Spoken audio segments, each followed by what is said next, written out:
Hi, I'm Ralph and welcome to the Ageless Runner. Running outside always involves some risk, but trail running is its own beast. And over the years, I've developed some axioms and some protocols that I follow to keep me safe. Some I've learned the hard way. I'm really excited to share those tips with you, so stick with me and I'll be right back.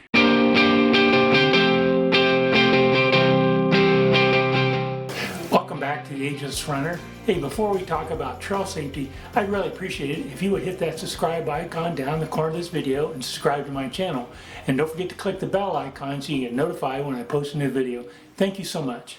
So over the years, I've learned some valuable safety axioms and tips that I follow whenever I go trail running. I wanted to share those with you today. And these axioms and tips kind of fall into two broad categories. Category one is avoiding injury. You want to go out and have a good time. You don't want to get hurt. And category two deals with the unfortunate, what if you do get hurt? How are you going to get help, or how are you going to get home safely? So I've got a couple of tips in that area also. So trail safety axiom number one, choose your trail wisely. I typically run in state parks, and there's usually three kinds of trails in the state parks around here. There's bridle trails, mountain bike trails, and hiking trails. And at least in the state parks here, you can hike all three. And of course you can hike, you can run it, but you don't necessarily want to run all three. So tip number one is avoid bridle trails. Now it's not because of horses. You can easily get out of the way of a horse. You just step off the side of the trail and let the horse go by. No, it's more about the quality or condition of the trail. Horses are heavy, and if they've gone through when it's been wet or muddy, they're going to leave deep hoof prints, and those deep hoof prints are trip hazards. You could roll your ankle or injure a knee or something. So I kind of never run on bridle trails. And again, I learned that the hard way. So just avoid bridle trails. Just don't even mess with it. Now, mountain bike trails are usually in pretty good shape. They're usually smoothed over from hundreds or dozens of mountain bikes going over them. So usually in pretty good shape. However, they can be very dangerous because mountain bikers like to go fast. They go fast around corners and over hills. And you can easily get hit and injure yourself and maybe a mountain biker. So if you want to do a mountain bike trail, you need to have your eyes and ears open. You need to be highly alert and be watching for those guys.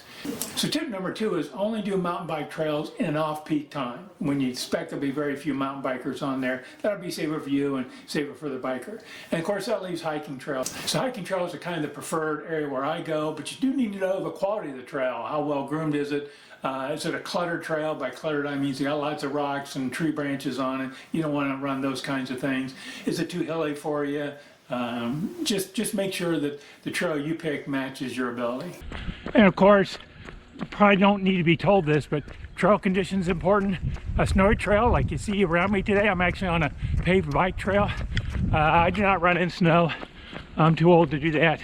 Maybe you are too, but be very cautious about running in the snow. Trail safety axiom number two is focus only on the trail. Trail running is nice because you go outside and it's beautiful and maybe the scenery is great, but you need to focus on the trail. You need to keep your eyes on the trail because you don't want to trip. And things can pop up all the time. I run a trail that has these little tiny tree stumps in the trail. They're just kind of random. They're maybe 1 or 2 inches in diameter, maybe 3 or 4 inches tall, and they're just kind of scattered along on the trail. If I'm not watching the trail, bam, I'm going to go down. So you need to keep focused on the trail at all times. If you want to look at your phone, look at your watch, or enjoy the scenery, maybe stop and walk for a little bit and take that break from actual running. So the next tip deals with if you're running with a partner, and that is do not tailgate. If you're following closely behind, you can't see what's coming up on the trail. You're likely to go down. Either you don't see it or you can't react quick enough to some hazard on the trail. So do not tailgate with a running buddy. So a couple other tips on the trail, and that is walk dangerous sections. You have to define what's dangerous for you. For me, if I see a longer section with a bunch of tree roots or a bunch of rocks, I'll walk that. I don't want to take a chance on tripping, especially as an older runner. My balance isn't as good as when I was 20 or 30, so I tend to walk those things. So don't be ashamed to walk those sections. You have nothing to prove. You're out there for your health, your enjoyment, and do that, and don't get hurt, and walk those dangerous sections. So if you're coming into some bad sections or some uneven sections, shorten your stride. That'll give you a little more stability and make it less likely to fall down. So keep focused on the trail. Trail safety axiom number three, help people find you. So what if you do get injured? And that's the next two axioms. Axiom number three is make it easy for people to find you. Should you get stuck somewhere or you fall and you're unconscious or you're severely injured, you want people to be able to find you. So tip number one is always tell somebody where you're going and when you're expected back. That's the best thing you can do. You don't need any technology for that. Let them know. And that way, if you don't show up by your appointed time, they can maybe go out and look for you or get help to look for you.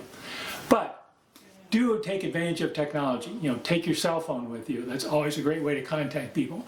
Unfortunately, not all areas have cell phone. If you're like me and you're running out in areas with no cell phone service and you're getting kind of far out in the boonies or in the woods, you may want to consider some type of a satellite tracker. I have a Garmin inReach Mini I take with me. I'm not doing a sales pitch, but this is a nice little satellite tracker. I can text and receive text. It's got a little SOS function on it that can be used should you really have an emergency and need help. But that's up to you. These things aren't exactly cheap. There's all kinds of options out there. But at least take a cell phone and or a satellite tracker with you. Make it easy for people to find you. Trail safety axiom number 4. Be prepared to help yourself. You should at least be carrying some general first aid supplies. I typically carry Band-Aids, antibiotic ointment, some Tylenol and or ibuprofen, something to help with pain. I also carry some wet ones, and that's to wipe up any blood or mud on a wound or something like that, or a rag. Carry a rag, that's always helpful.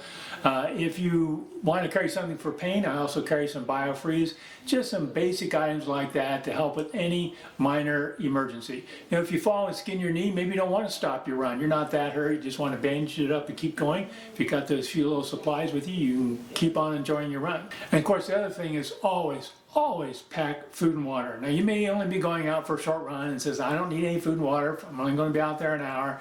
Well, what if you're out 2 or 3 miles and you hurt yourself and you've got a limp back? You could be out there for another hour and you have no food and water, you could get dehydrated, of course your energy could run low. So always pack maybe a protein bar, a granola bar, a bottle of water. I use a hydration pack with a water bladder. I always carry all my stuff in. So always have food and water with you. You don't know what can happen out there. So I hope you enjoyed these tips. They're pretty straightforward. A lot of them are common sense. I've learned these over the years. I've had a couple of bad experiences hurting myself.